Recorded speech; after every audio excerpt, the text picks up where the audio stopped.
গতদিন আলোচনা করেছি বেসিক সেন্টেন্স এবং বেসিক প্যাসিভ দুইটা একসাথে। আর সাধারণত দুইটা কখনো একসাথে আমি আলোচনা করি না, আলাদা আলাদা করে আলোচনা করি। তো আলোচনা এই কারণে করেছি যে যদি আমি কখনো সেন্টেন্স লিখতে পারি, নর্মাল সেন্টেন্স, তাহলে সেন্টেন্সের পাশাপাশি প্যাসিভটাও পারা সম্ভব। তো এখানে পুরো জায়গাটা কিন্তু ব্ল্যাঙ্ক, পুরো জায়গাটা এখানে কিন্তু ব্ল্যাঙ্ক।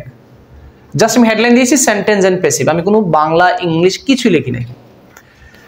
আমি মনে করি মাঝে মধ্যে একদম জিরো থেকে করা ভালো, যে এখানে একটা স্ট্রাকচার দিব, তারপর হচ্ছে একটা জিনিস আগে থেকে ফিট করে রাখবো, দরকার নেই, একদম ব্ল্যাঙ্ক। যেহেতু আমি টাইপ করতে পারি, টাইপ করে করে আলোচনা করব।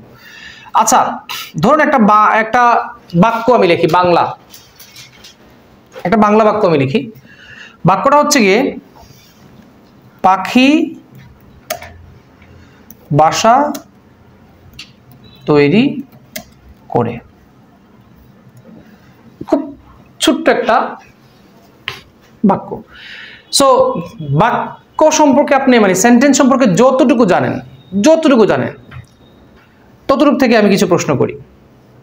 আমরা যদি একটা বাংলা বাক্যকে ইংরেজিতে কনভার্ট করতে চাই, আসলে তো আমরা কিন্তু হুট করে নতুন কোনো সেন্টেন্স তৈরি করি না। আমরা কি করি, একটা বাংলা মাতৃভাষার সেন্টেন্সটাকে কনভার্ট করি হচ্ছে অন্য ভাষায়, মূলত ট্রান্সলেশন করি, অনুবাদ।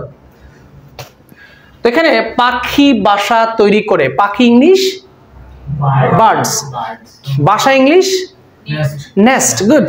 তৈরি করা মেড হবে না, ক্রিয়েটও হবে না। বিল্ডিং জাতীয় কিছু তৈরি করা, মানে এরকম স্ট্রাকচারাল কিছু তৈরি করলে আমরা বলি বিল্ড, কনস্ট্রাক্ট অথবা বিল্ড। কনস্ট্রাক্ট হবে না, কনস্ট্রাক্ট হচ্ছে বৃহৎ অর্থে। সো আমি দিব বিল্ড। মেক দেওয়া যায়, সমস্যা নেই, তবে আমি মনে করি বিল্ডটা হচ্ছে এখানে বেশি পারফেক্ট। তো ওই আলোচনা যাচ্ছি না। তো আমরা যখন একটা সেন্টেন্স তৈরি করবো, তো এখানে তো সেন্টেন্সের কোনো স্ট্রাকচার নাই, স্ক্রিনে আছে, কিন্তু আমরা যা আলোচনা করেছিলাম যতটুকু থেকে মনে আছে, একটা সেন্টেন্সকে অনুবাদ করতে হলে প্রথমে আমাকে জানতে হবে এই বাক্যের, বাংলা বাক্যের কি জানতে হবে, ভার্ব, যেটাকে বাংলা বলে কি, ক্রিয়া। তাহলে এই বাক্যে ক্রিয়া কি, তৈরি করে। এখন যারা ক্রিয়া বুঝে না, তাদের এটা বোঝা উচিত যে পাখি এবং বাসা এই দুইটা হচ্ছে কি নাউন, নাম। এগুলোকে সময়ের সাথে সাথে অর্থাৎ প্রেজেন্ট পাস্ট ফিউচারে পরিবর্তন করা যায় না, শুধুমাত্র তৈরি করে এই শব্দটাকে, এই অংশটাকে পরিবর্তন করা যায়। কিভাবে? তৈরি করে, তৈরি করবে, তৈরি করেছিল। তার মানে এখানে তৈরি করাটাই ভার্ব। কেন? কারণ এটা 3 সময়ে 3 বার চেহারা চেঞ্জ করছে, কিন্তু বাসা সবসময় বাসাই। ঠিক আছে না? আচ্ছা, সো অনুবাদ করতে গেলে প্রথমে আমার কি দরকার, ক্রিয়া। তাহলে এখানে তৈরি করে হচ্ছে কি ক্রিয়া। আর আমরা অনুবাদ যে করব, মানে সেন্টেন্স তৈরি করব, আমাদের কিন্তু একটা স্ট্রাকচার ছিল। স্ট্রাকচার ছাড়া যে আমরা পড়ছি তা না, স্ট্রাকচার কিন্তু ছিল। মনে আছে স্ট্রাকচারটা? লিখে দিব, আবার দিয়ে লিখে। আচ্ছা, পরে লিখতেছি, থাকো। তো অনুবাদ করতে গেলে প্রথমে আমরা ক্রিয়াকে একদম, যেহেতু আমরা মানে জিরো থেকে পড়ছি, এই তৈরি করে কে দিয়ে আমরা প্রথমে প্রশ্ন করব। কি প্রশ্ন করব? কে তৈরি করে। এই ভার্ব কে দিয়ে প্রথম প্রশ্ন করব, হু বা কে দিয়ে। তাহলে তৈরি করে কে প্রশ্ন যদি করি যে কে তৈরি করে, পাখি। তাহলে পাখি ইংলিশ কি? তাহলে আমি দিলাম বার্ড, এখানে দিলাম বার্ড। আচ্ছা, তারপরে যে আপনি হু এর আনসার দেওয়ার পর কাকে বসাবেন? ভার্ব। তাহলে তৈরি করে ইংলিশ কি বলেছিলাম? বিল্ড। এখানে এই যে বাংলা বাক্যে টেন্স, কোন টেন্স? প্রেজেন্ট পাস্ট ফিউচার কোনটা? প্রেজেন্ট। তাহলে যেহেতু এটা প্রেজেন্ট, তাহলে বিল্ড দিব স্বাভাবিক। এখানে সাবজেক্টটা কোন পারসনে পড়েছে? Present, past, sorry, first person, second person, third person, কোনটা? আই, উই, ইউ ছাড়া বাকি সবাই থার্ড পারসন, সোজা হিসাব। আই, উই, ইউ ছাড়া বাকি সবাই থার্ড পারসন, তাহলে বার্ড থার্ড পারসন। এখন পারসনটা কি একজন নাকি একাধিক? একজন। তাহলে ভার্বের সাথে কি লাগবে? এস। তাহলে বার্ড বিল্ডস, বিল্ডস। এতটুকু পর্যন্ত আমরা থেমে গেলাম। পরবর্তী প্রশ্ন, কাকে তৈরি করে? পরবর্তী প্রশ্ন কি ছিল? হুম দিয়ে বা কাকে দিয়ে। আমি লিখছি, স্ট্রাকচারটা একটু পরে লিখছি। বার্ডস বিল্ড, এতটুকু পর্যন্ত আমরা পেলাম। এখন আমরা এই তৈরি করে কি দিয়ে প্রশ্ন করব? কাকে বা কি দিয়ে। কাকে তৈরি করে? উত্তর নাই, গুড। কাকের উত্তর তো ব্যক্তিবাচক শব্দ আসবে। এখানে কি ব্যক্তিকে তৈরি করে আছে কিছু? এখন বলেন কি তৈরি করে? বাসা ইংলিশ কি? হাউস হবে না? না, পাখিদের বেলায় নেস্ট। তাহলে আমরা দিব নেস্ট। আচ্ছা, তারপরে কখন তৈরি করে, কিভাবে তৈরি করে, কেন তৈরি করে, কোথায় তৈরি করে, এগুলোর উত্তর নাই। সুতরাং এগুলোর উত্তর আমরা দিব না। NESTS, total next, next. আচ্ছা, এই সেন্টেন্সকে বলা হয় অ্যাক্টিভ সেন্টেন্স। এখন অ্যাক্টিভের ডেফিনিশন জানা দরকার নেই, বাট বাস্তবতার খাতিরে আমাদের বোঝা উচিত। যে বাক্যে সাবজেক্টই প্রধান, সেন্টেন্সের প্রথমে সাবজেক্ট বসে এই কাজটা সম্পাদন করে, তাকেই বলা হয় অ্যাক্টিভ ভয়েস। তাহলে আমরা যে নরমালি সেন্টেন্স আলোচনা করি, সেন্টেন্স মানে হচ্ছে কি অ্যাক্টিভ ভয়েস। সো ভয়েস কাকে বলে এটা আলাদাভাবে শেখার দরকার নাই। ভয়েস দুই প্রকার, অ্যাক্টিভ এবং প্যাসিভ। তো অ্যাক্টিভ তো চিনে গেলাম, অ্যাক্টিভকে ওই সেন্টেন্স যেটা আমরা শিখেছি ওই অ্যাক্টিভ। কি হবে? এই যে বিল্ডের কাজটা করেছে কে করেছে? বার্ড। অর্থাৎ ভার্বটা যেটা ব্যবহার করেছেন তার সামনে যে সাবজেক্ট বসেছে সেই যদি কাজ করে বোঝায় তাহলে এটা হবে অ্যাক্টিভ ভয়েস। এখন প্যাসিভ ভয়েসটা কি? প্যাসিভ ভয়েস আর অ্যাক্টিভ ভয়েসের অর্থগত কোনো অমিল নাই, অর্থ সেম, স্ট্রাকচারাল একটু ডিফারেন্স আছে। সো এখন আমার তো স্ট্রাকচার দরকার নেই, আমি তো চাচ্ছিলাম, আমি নিজেই শিখেছি স্ট্রাকচার ছাড়া। আমি গতদিন আপনাদের সাথে আলোচনা করেছি যে স্ট্রাকচার দরকার নেই। প্যাসিভ করার নিয়মটা কি মনে আছে? প্যাসিভ করার ক্ষেত্রে প্রথমে আমরা কি করব? অবজেক্টকে সেন্টেন্সের প্রথমে নিব। এখন অনেকে বলবে এই অবজেক্ট এটা আবার কি? স্যার বলেন যে সহজে শিখাবেন, এখন অবজেক্ট কই থেকে আসলো? অবজেক্ট খুবই সহজ একটা জিনিস। অবজেক্ট কিভাবে বের করে? ভার্বকে কাকে বা কি দিয়ে প্রশ্ন করলে যে উত্তর আসবে সেটাকে বলা হয় অবজেক্ট, যেটাকে বাংলায় বলা হয় কর্মকারক।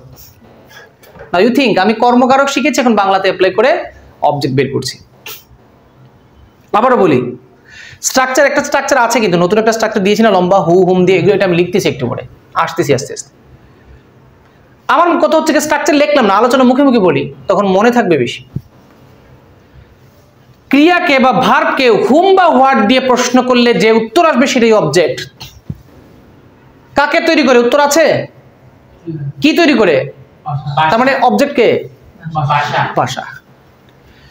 এখন আমি বলি যে প্যাসিভ ভয়েস কাকে বলে। প্যাসিভ ভয়েস হচ্ছে গিয়ে যেখানে অবজেক্টটা সেন্টেন্সের প্রথমে বসবে, মানে এখানে অবজেক্টটাই গুরুত্বপূর্ণ, সাবজেক্টটা গুরুত্বপূর্ণ নয়। ওই যে বলেছিলাম গ্যাসের চুলা মেরামত করা হয়, এই বাক্যে কে মেরামত করে তার নাম উল্লেখ নাই, তার মানে এখানে গুরুত্বপূর্ণ কে? যে তৈরি করে সে নাকি যা তৈরি করা হয়? অর্থাৎ কি মেরামত করা হয় সেটা গুরুত্বপূর্ণ, কে মেরামত করে গুরুত্বপূর্ণ না। এখানে ইংরেজি পড়ানো হয়, এই বাক্যে কিন্তু সাবজেক্ট নাই, কে পড়ায়? আমি আবু বক্কর, আমি কুদ্দুস পড়াই, লেখা নাই। এখানে বিড়ি খাওয়া হয়, সরি এখানে বিড়ি বিক্রি করা হয়। তো বিক্রি করা হয় তো অনেকের তো আবার পাতার বিড়ি লাগতে পারে, লাগে না? অনেকে তো পাতার বিড়ি খায়, আফটার খাইনি না আরমানে খাও? মোহাম্মদপুর নিবাসী আরমান। আচ্ছা, সো অবজেক্ট হচ্ছে কি আমরা যখন ভার্বকে কি হোয়াট বা হুম দিয়ে প্রশ্ন করলে যে উত্তর আসবে সেটা হচ্ছে কি অবজেক্ট। তো এখানে অবজেক্ট কে? নেস্ট। তাহলে স্ট্রাকচার গুলি মানে আমাদের দরকার নেই, আমরা নেস্টে দিলাম সেন্টেন্সের প্রথমে, নেস্টস। আচ্ছা, এরপরে দিবে কি? একটা অক্সিলারি ভার্ব। তাহলে মনে আছে নেস্টের পরে দিবে একটা auxiliary verb, birds are sorry nest are, এরপরে দিব ভার্বের 3 নম্বর ফর্ম। ভার্ব কি ছিল? বিল্ড। বিল্ডের পাস্ট পার্টিসিপল কি? Built, B U I L T, built. তারপরে দিবেন বাই আর সাবজেক্টে দিয়ে দিবেন বার্ড। এইটাই হচ্ছে কি প্যাসিভ, মূল কনসেপ্ট হচ্ছে কি এটা। তাহলে দেখেন এখানে এত পেঁচানোর দরকারটা কি? অবজেক্ট অক্সিলারি ভার্ব ভার্বের 3 নম্বর ফর্ম, অবজেক্ট অক্সিলারি ভার্ব ভার্বের 3 নম্বর ফর্ম। তাহলে অবজেক্ট দিয়েছি, অক্সিলারি ভার্ব দিয়েছি, অক্সিলারি ভার্ব কি অনুযায়ী দিবেন? সাবজেক্ট এবং টেন্স অনুযায়ী। টেন্স কোন টেন্স ছিল এখানে? Present indefinite tense. তাহলে বি ভার্বের মধ্যে কারা কারা আছে? Am, is, are, was, were. তাহলে পাস্ট টেন্স না, সুতরাং ওয়াজ ওয়্যার লাগবে না, এম ও লাগবে না। এম শুধুমাত্র কার লাগে সাথে লাগে? আই। ইজ তো লাগে থার্ড পারসন সিঙ্গুলার নম্বরের সাথে। এখানে ভাষা কয়টা? একটা না একাধিক? এইজন্য এখানে ইজ লাগবে না। আর যা শিখবেন মনোযোগ দিয়ে শিখবেন, সময় নিয়ে শিখবেন, তখন আর আমার উপর বা অন্য কেউ উপর নির্ভরশীল হওয়া মানে দরকার পড়বে না। আচ্ছা, আরো তৈরি করি আমরা। তাহলে একই সাথে এখন তো ছোট ছোট সেন্টেন্স শিখতেছি, এটা হচ্ছে ছোট সেন্টেন্স। যত বড়ই সেন্টেন্স হোক না কেন, একটা সেন্টেন্স যতই বড় হোক না কেন, শুধুমাত্র সাবজেক্ট এবং অবজেক্ট জায়গা চেঞ্জ করবে। এক্সটেনশন কখনো জায়গা পরিবর্তন করে না, জায়গায় থাকবে। এখন এক্সটেনশন কাকে বলে মনে আছে? কি? হ্যাঁ, একটা কাজ কখন, কোথায়, কেন, কিভাবে সংগঠিত হইলো, ওইটাই হচ্ছে ওই উত্তরটাই হচ্ছে গিয়ে এক্সটেনশন। এক্সটেনশন প্যাসিভ ভয়েসে কোনো পরিবর্তন হয় না। আমরা আস্তে আস্তে একটু যাচ্ছি, যেহেতু এটা ডিটেইলস ক্লাস, আর একটু আমরা যাই।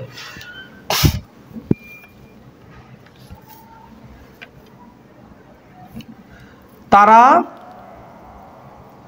নতুন বই কিনছে। আচ্ছা, তারা নতুন বই কিনছে। কিনছে এটা কি চলমান নাকি চলমান না? চলমান। আচ্ছা কিনছে দিচ্ছি না, আমি কিনে দেই। এখন প্রথমে আমি জটিল যাচ্ছি না, সহজ থাকি, প্রথমে সহজ থাকি। কিনে, ধুর, তারা নতুন বই কিনে। আচ্ছা এটাকে যখন আমরা অনুবাদ করব, অনুবাদ জানি কিভাবে করি? অনুবাদ কিভাবে করি আমরা? প্রথমে দেখি এখানে ক্রিয়া কোনটা, এখানে ক্রিয়া কোনটা? কিনে। আচ্ছা কিনা বা কিনে, তাহলে কিনেকে আপনি প্রথম কি প্রশ্ন করবেন? কে কিনে, তাহলে কে এর উত্তরটা কি? তাহলে সাবজেক্ট কে? দে, তার মানে দে হচ্ছে কি সাবজেক্ট। আচ্ছা তারপরে কিনে হচ্ছে কি ভার্ব, সাবজেক্টের পরে কি দিতে হবে আপনি? ভার্ব। এটা কিন্তু ছোটবেলা থেকে শিখছেন, সাবজেক্ট ভার্ব, কিন্তু আপনাদেরকে চিনেন না। আপনি যে first structure subject verb object extension এটা পড়েছেন, এটা সবাই পড়েছে, বুড়ো ছোট বাচ্চা কাচ্চা সবাই জানে এটা। দ্য ফ্যাক্ট ইজ এটা ডিটেলস জানে না, এখন যেটা দিচ্ছি এটা হচ্ছে ডিটেলস। আচ্ছা তারা নতুন বই কিনে, তাহলে কিনে, কে কিনে? তারা কিনে, তাহলে তারার ইংলিশ কি? দে, এটা হচ্ছে কি সাবজেক্ট। আচ্ছা এরপরে কি দিব? ভার্ব। ভার্বটা কি ছিল বাংলায়? কি ছিল? কিনে। কিনে ইংলিশ কি? বাই অথবা পারচেজ, যে কোনো একটা দেন। বাই দেই, পারচেজ দেই। আচ্ছা পারচেজ দেই, এটা ভালো ওয়ার্ড, অভ্যাস করেন। শুনেন, আপনি একটা অ্যাডভান্স ওয়ার্ড জানেন, যেমন আপনি জানেন গুরুত্বপূর্ণ ইংলিশ হচ্ছে কি ইম্পর্টেন্ট, জানেন তো? আবার এর থেকে ভালো ওয়ার্ড কি? কুশল। সো আপনি কুশলটাকে ইউজ করতে করতে অভ্যাস করেন, ইম্পর্টেন্টটা চলে যাবে মাইন্ড থেকে। আমি ওয়ার্ড শিখলাম কিন্তু আমি প্রয়োগ করলাম না, তাহলে আমার এই জানাটার কোনো ভ্যালু নেই। দে পারচেজ, পরবর্তী প্রশ্ন কি করব আমরা? কাকে কিনে? উত্তর আছে? না, এটা তো মানুষ কিনে না, এটা তো মানুষ কেনা বেচে না। তাহলে পরবর্তী প্রশ্ন কি কিনে? বই কিনে। আচ্ছা নতুন বই কিনে, নট বই, নতুন বই। তাহলে নতুন বই ইংলিশ কি? New book. এটাই হচ্ছে কি অ্যাক্টিভ সেন্টেন্স, মানেই অ্যাক্টিভ। কদিন আগে ছিল না যে মানুষ মাত্রই শিবির, ঠিক সেন্টেন্স মানেই হচ্ছে কি অ্যাক্টিভ। কেন? যে বাক্যে সেন্টেন্সের প্রথমে কে বসে? সাবজেক্ট। আর এই পারচেজের কাজটা কে করেছে? সাবজেক্ট। অর্থাৎ কাজটা সাবজেক্টে করেছে, সাবজেক্ট বসেছে কোথায়? প্রথমে। এটাই হচ্ছে কি অ্যাক্টিভ। আর প্যাসিভ ভয়েসের নিয়মটা কি হবে? অবজেক্টটা সেন্টেন্সের প্রথমে আসবে। তাহলে এখানে অবজেক্ট কে? New book. তাহলে দিলাম নিউ বুক। আচ্ছা এটা আমি একটু ইয়ে করি, নিউ বুক। তারপরে কি দিবেন? একটা অক্সিলারি ভার্ব, অক্সিলারি বা বি ভার্ব। বি ভার্বটা কি হবে এখানে? New book is. পারচেজ এর পাস্ট পার্টিসিপল কি হবে? ভার্বের 3 নম্বর ফর্ম পারচেজড। বাই দে দিবেন না দেম দিবেন? কারণ সেন্টেন্সের প্রথমে দে বসতে পারবে, কিন্তু পরবর্তীতে দে বসতে পারবে না, দেম বসতে হবে। আজ পর্যন্ত কোন সেন্টেন্সের প্রথমে দেম লেখা দেখাতে পারবেন না। Me is a good boy হবে না, I M a good boy, me হয় না, কারণ সেন্টেন্সের প্রথমে মি বসবে না। এগুলোকে বলা হয় অবজেক্টিভ প্রোনাউন। আচ্ছা এখন আমি আপনাদেরকে যদি আরেকটু ইন্টারেস্টিংলি বলি, ধরেন এই সেন্টেন্সটাকে যদি একটু বড় করতে চান, এই সেন্টেন্সটাকে, তারা নতুন বই কিনে।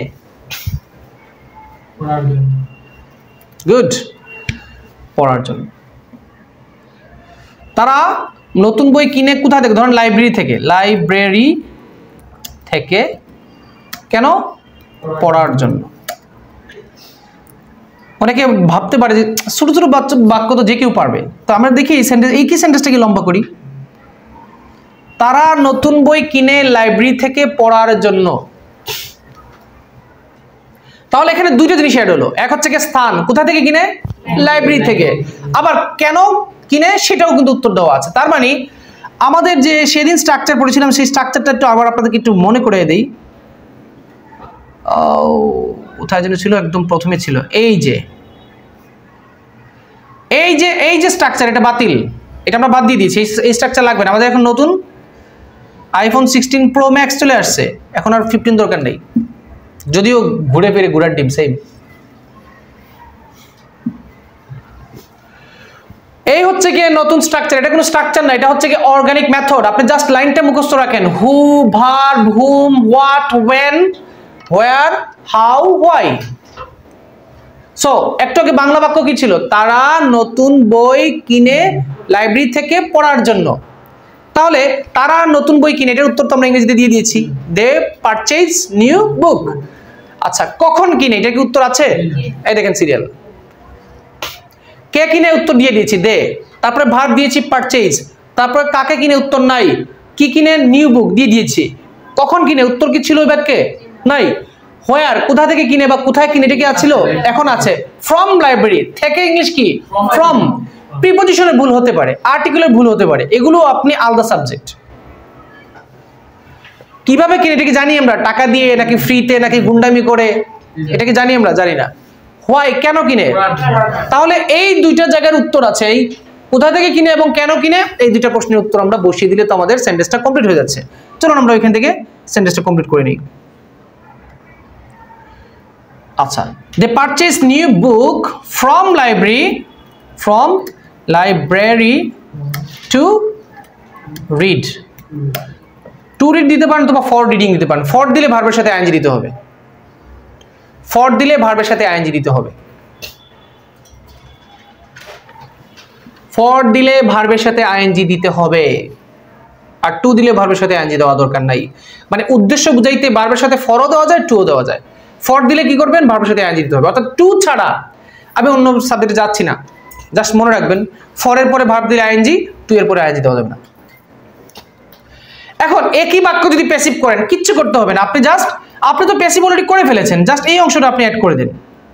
কারণ কি, প্যাসিভের সাথে এক্সটেনশনের কোনো সম্পর্ক নাই,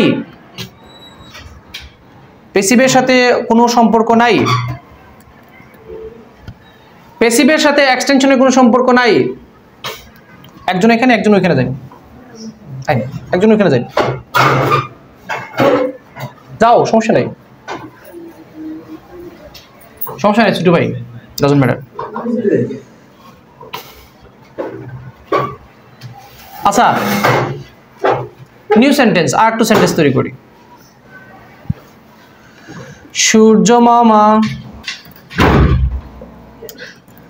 আমাদেরকে প্রতিদিন আলো দেয়। নাও এই সেন্টেন্সকে আমরা অনুবাদ করব মানেই সেন্টেন্স কি হয়ে গেল, অ্যাক্টিভ হয়ে গেল। সেন্টেন্স মানেই অ্যাক্টিভ, আর এটাকে প্যাসিভ করতে কি করব, শুধুমাত্র অবজেক্ট সেন্টেন্সের প্রথমে নিব, তারপর অক্সিলারি ভার্ব দিব, ভার্বের 3 নম্বর ফর্ম দিব, আর বাদ বাকি ঠিক থাকবে। সূর্য মামা মানে কি এখন, সান আঙ্কেল, সূর্যই বলবেন জাস্ট। আচ্ছা, এখানে ক্রিয়া কোনটা, অনুবাদ করতে হলে কি করতে হবে, অনুবাদ করতে হলে ক্রিয়া করতে হবে। এখানে ক্রিয়া কোনটি, দেয়, গুড, দেওয়া ইংলিশ কি গিভস, গিভস না, মূল শব্দটা হচ্ছে গিভ। আচ্ছা, গিভ। তাহলে এখন আমরা ওই সিরিয়ালে গিভকে প্রশ্ন করব। প্রথম প্রশ্ন কি প্রশ্ন করব, কে দেয়, কে দেয়, তাহলে সূর্য ইংলিশ কি, জি না, ভালো করে বলেন, দাস। সানকে কখনো দাস উচ্চারণ করতে পারবেন না। নতুন একটা জিনিস শিখে রাখেন, আমরা যে বলি নির্দিষ্ট অনির্দিষ্ট, নির্দিষ্ট অনির্দিষ্ট সংজ্ঞা কেউ দিতে পারে না ক্লিয়ারলি। আমরা অতি বেসিক জিনিসগুলো জানি না, অতি বেসিক। নির্দিষ্ট জিনিসের সামনে আর্টিকেল হিসেবে কি লাগে, দা, আর অনির্দিষ্ট সামনে এ অথবা এন। কিন্তু প্রশ্ন আবার একটা দাঁড়ায়, নির্দিষ্ট কাকে বলে। ইজ দেয়ার এনিওয়ান, এখানে তো আপনারা 14 জন আছেন, বলেন what is the meaning of, মানে নির্দিষ্ট বলতে কি বোঝায়, যেটা একটাই আছে, যেটা কনস্ট্যান্ট। আচ্ছা, এটাকে দা পেনও বলা যায়, এ পেনও বলা যায়, তাহলে এটা কনস্ট্যান্ট কিভাবে হলো? একসময় বলি না দিস ইজ এ পেন, আর ওইটাই তো জিজ্ঞেস করছি নির্দিষ্ট কাকে বলে।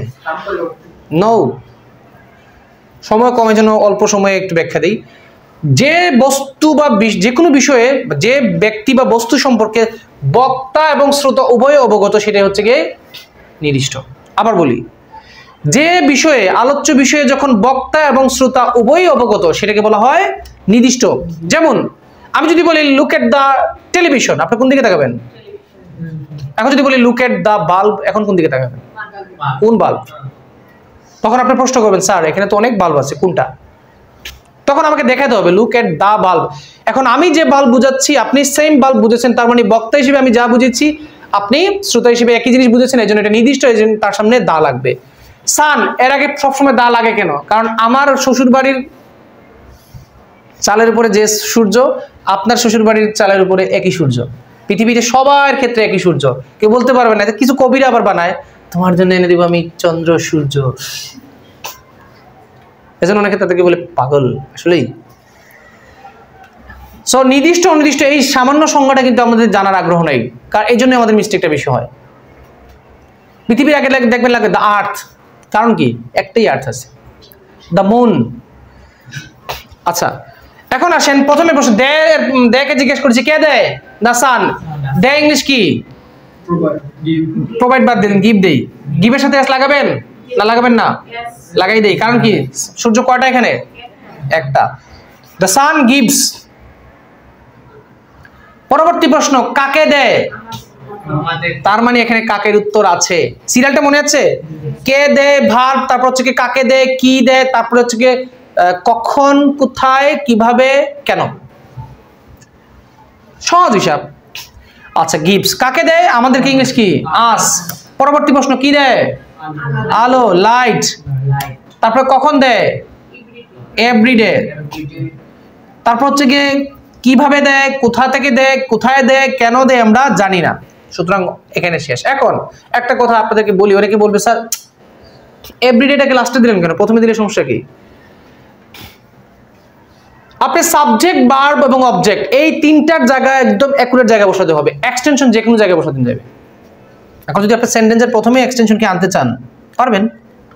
যেমন আপনি এটা যদি দিতে চান প্রথমে, সাপোজ আমি এভরিডেকে সেন্টেন্সের প্রথমে দিতে চাচ্ছি, কোনো সমস্যা নাই, তবে শর্ত আছে একটা, এভরিডে দেওয়ার পর একটা কমা দিতে হবে।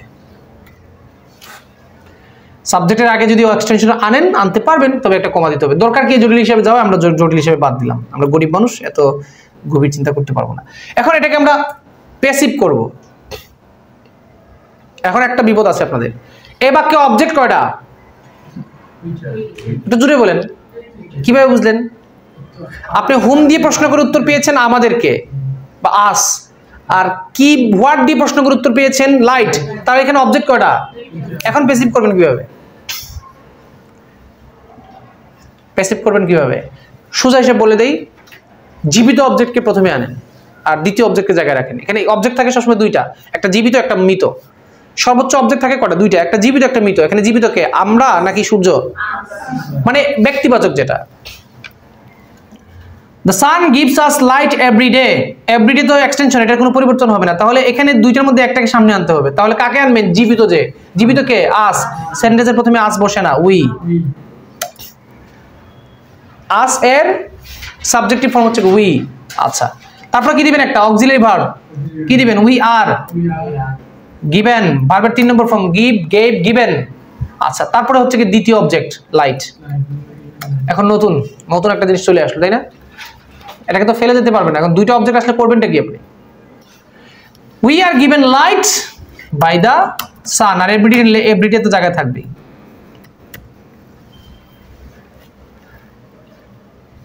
কঠিন না, বিষয়টা হচ্ছে কি আমি প্র্যাকটিসে রাখলে মনে থাকবে সহজ, যদি প্র্যাকটিসে না রাখি তাহলে তো ব্রেন ভুলে যাবে। এটা ব্রেনকে ইনপুট দেওয়া লাগে। এখন বলতে পারেন যে স্যার বেসিক ডিসকাশনে আপনি কেন জটিল জিনিস আনলেন? জটিল না তো, দুইটা অবজেক্ট তো থাকে প্রায় সময়। যেমন আমি এখন আরেকটা দিই, পারভেজ সাহেব শিক্ষার্থীদের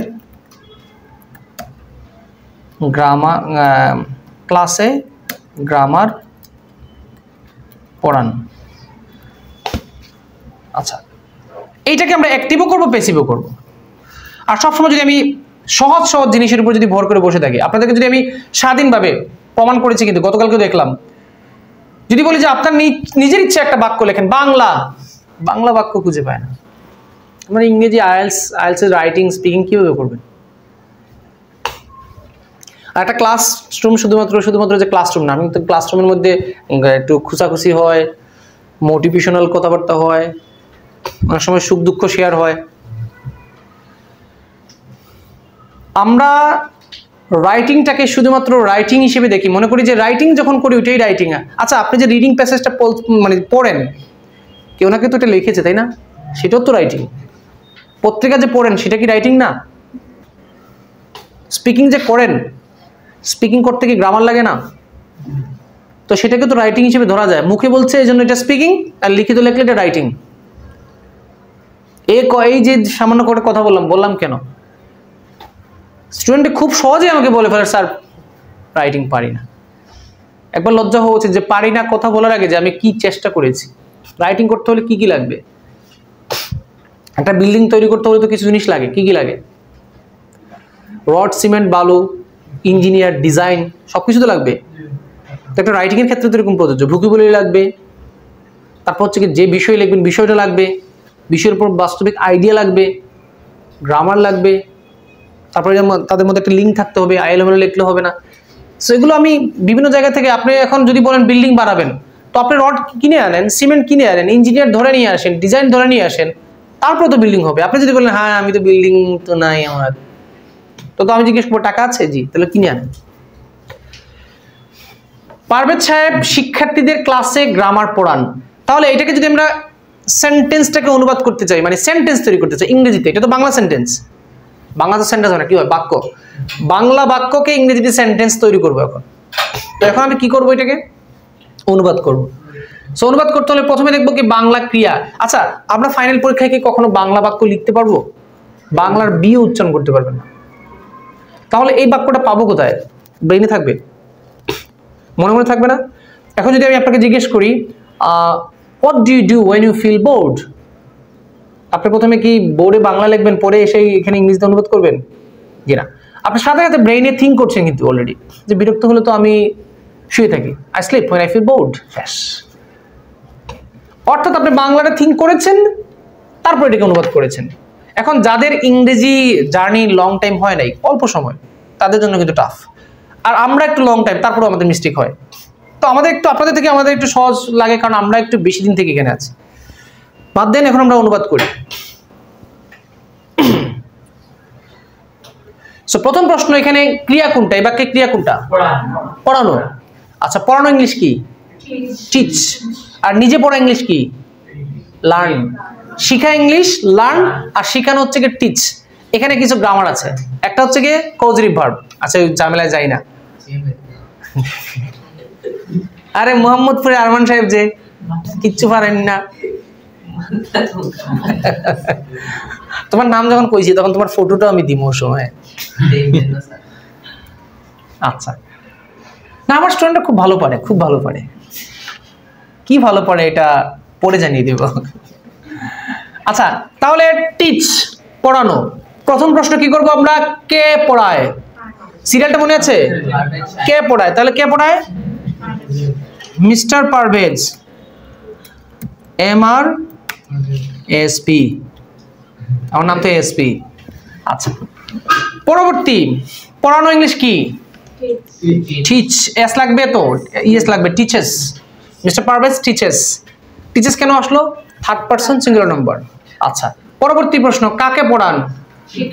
তার মানে এখানে স্টুডেন্টস। কাকে পড়ান? এটা হচ্ছে অবজেক্ট নাম্বার 1। কি পড়ান? গ্রামার। তাহলে কিসের কি এর উত্তর আছে, কাকের উত্তর আছে। তাহলে এখানে অবজেক্ট কয়টা? অবজেক্ট 2টা। একটা বাক্যে সর্বোচ্চ 2টা অবজেক্ট থাকতে পারে, আর সর্বনিম্ন 0 অবজেক্ট থাকতে পারে। আমি কাকে পড়াই কি পড়াই আমি সেন্টেন্সে উল্লেখ করলাম না, তার মানে এখানে অবজেক্ট নাই। আল্লাহর রাস্তে অবজেক্ট এবং সাবজেক্ট এগুলো ভালো করে বুঝে নেন। অবজেক্ট যদি জানেন না তাহলে আপনি প্যাসিভ ভয়েস তৈরি করতে পারবেন। এখন বলবেন প্যাসিভ ভয়েসের দরকারটা কি, বাধ্যতামূলক কিনা? আমি বলেছি যে গ্রামারের 25% মার্কস। তো গ্রামার 25% মার্কস কিভাবে দেয়? গ্রামার কতটুকু বিশুদ্ধ সেটা দেখবে, গ্রামারের আইটেম কতটুকু ইউজ করেছেন সেটা দেখবে, সেটাও দেখবে। আমরা গ্রামার কয়টা পড়বো মোট? 5টা। সেন্টেন্স প্যাসিভ একসাথে ধরলাম। সেন্টেন্স প্যাসিভ একটা, if, so that, not only but also, although. তো আমরা তো কমপ্লেক্স কম্পাউন্ড কত ধরনের সেন্টেন্স শিখি, কিন্তু আপনি সো দ্যাট আর অলদো পড়লেই তো আপনার কমপ্লেক্স শেষ। আপনার কমপ্লেক্স কাকে বলে, কমপ্লেক্সের ক্লাসিফিকেশন কি, স্ট্রাকচার কি, কিছু শিখতে হচ্ছে না। এক্সামিনার কি কখনো জিজ্ঞেস করবে, এই এদিকে আসো বলো তো কমপ্লেক্স কাকে বলে? জিজ্ঞেস করবে? করবে না। আমি খাতায় ইউজ করে দিয়েছি অলদো দিয়ে। অলদো মানেই কমপ্লেক্স, সো দ্যাট মানেই কমপ্লেক্স। তো স্টুডেন্টরা মানে এমন টেনশন করে, আরে আমি কমপ্লেক্স, আমাকে অনেকে হোয়াটসঅ্যাপে অনেক নক দেয়, স্যার কমপ্লেক্স কম্পাউন্ড কিছুই পারি না। তো পারার দরকার কি? আপনি নট অনলি বাট অলসো দিয়ে বাক্য তৈরি করেন, এন্ড দিয়ে বাক্য তৈরি করেন, এগুলো তো কম্পাউন্ড। কারণ আমরা হাই স্কুলে পড়েছিলাম ডেফিনেশন, হাই স্কুলের ডেফিনেশন এখন কাজে লাগবে না। সো আমি প্রয়োগ করা শিখি। Mister ASP teachers students grammar. পরবর্তী প্রশ্ন হলো গিয়া কখন শেখান, এটা কি আছে এখানে? কখন কই থেকে আসলো? ওই যে সিরিয়াল আমাদের। পরবর্তী প্রশ্ন হোয়েন দিয়ে প্রশ্ন করব। হোয়েন টিচেস, উত্তর নাই। কোথায় পড়ান?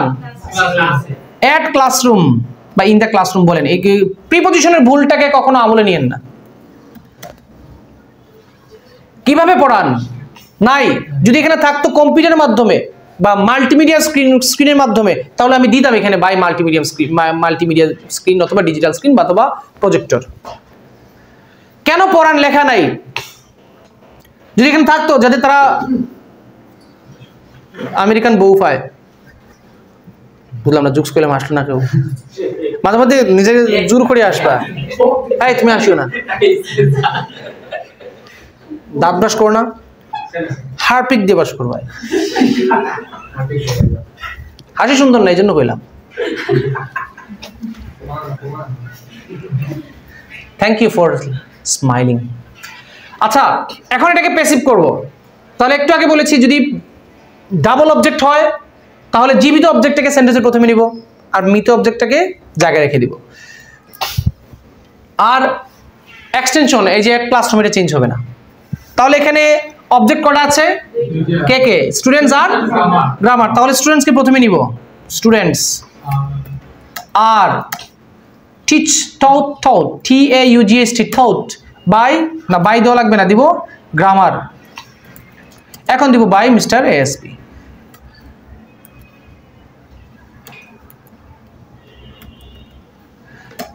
এট ক্লাসরুম। যখনই আপনি ভুলে যাবেন তখন একসাথে আপনাদের ডিসকাশনের সময় তো মানে ক্লাসে যখন ক্লাবে যখন আপনারা প্র্যাকটিস করেন তো একসাথে করা উচিত ছিল। সবাই আলোচনা করি, লেখি, ভুল হইলে যে পারে তার কাছ থেকে সংশোধন। সবকিছু তো আমার কাছে নিয়ে আসবেন আমি জানি, স্যারকে জিজ্ঞেস করবেন না আমি জানি। শিক্ষার ক্ষেত্রে লজ্জা থাকা ঠিক না।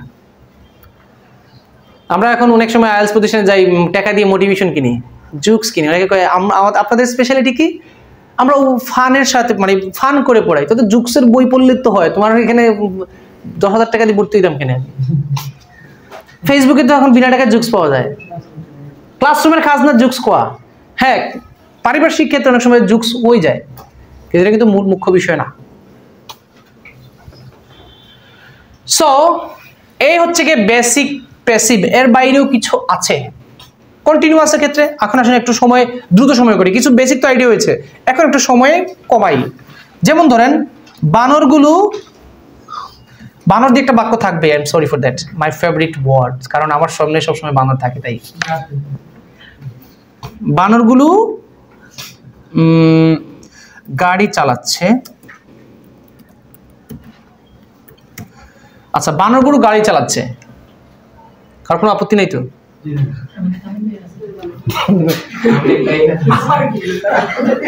বানরগুলো গাড়ি চালাচ্ছে, ওকে, এটা চলমান তো, গুড। এখানে ক্রিয়া কোনটা? চালাচ্ছে। প্রথম প্রশ্ন, কে চালাচ্ছে? বানর একটা না কয়েকটা? 14টা তুই বলেন। আপনাদের সংখ্যা কয়টা এখানে? মাঙ্কিজ। আচ্ছা, চালাচ্ছে ইংলিশ, চালানো ইংলিশ কি? তাহলে এখন চালাচ্ছে, তার মানে আর ড্রাইভিং। আর ড্রাইভিং কি চালাচ্ছে? ট্রেন, প্লেন, কার। মাঙ্কিজ আর ড্রাইভিং কার। এখানে কারটা কি? অবজেক্ট। সো অবজেক্টের কনসেপ্ট ক্লিয়ার নাকি? কখনো ভুলে গেলে আবার জিজ্ঞেস করে নেবেন যে অবজেক্ট হচ্ছে গিয়ে ভার্বকে হুম বা হোয়াট দিয়ে প্রশ্ন করলে যে উত্তর আসবে সেটাই হচ্ছে অবজেক্ট।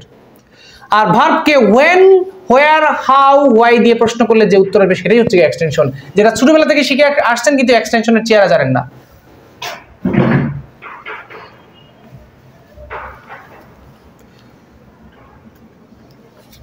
আচ্ছা, এখন এটাকে প্যাসিভ কিভাবে করব? প্রথমে কি নিয়ে আসবো? কার। চলমান যদি বাক্য হয়, লিসেন, সেদিন বলেছিলাম চলমান যদি বাক্য হয় তাহলে অক্সিলারি, কারের পরে কি দিবেন? ইজ, এরপরে কি দিবেন? সাব্বাস, মনে রাখছেন তাহলে। বিং, এই তো স্টুডেন্ট আস্তে আস্তে মেধাবী হচ্ছে, বানর থেকে মানুষ হচ্ছে। সবাই হইলো, তুমি হবে না, ইউ আর স্পেশাল বানর।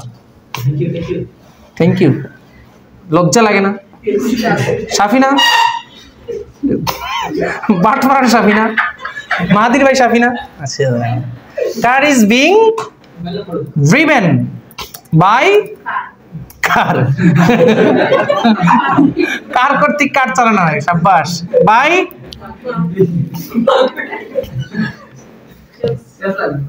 আসল মাংকি নিজেই কনফিউজড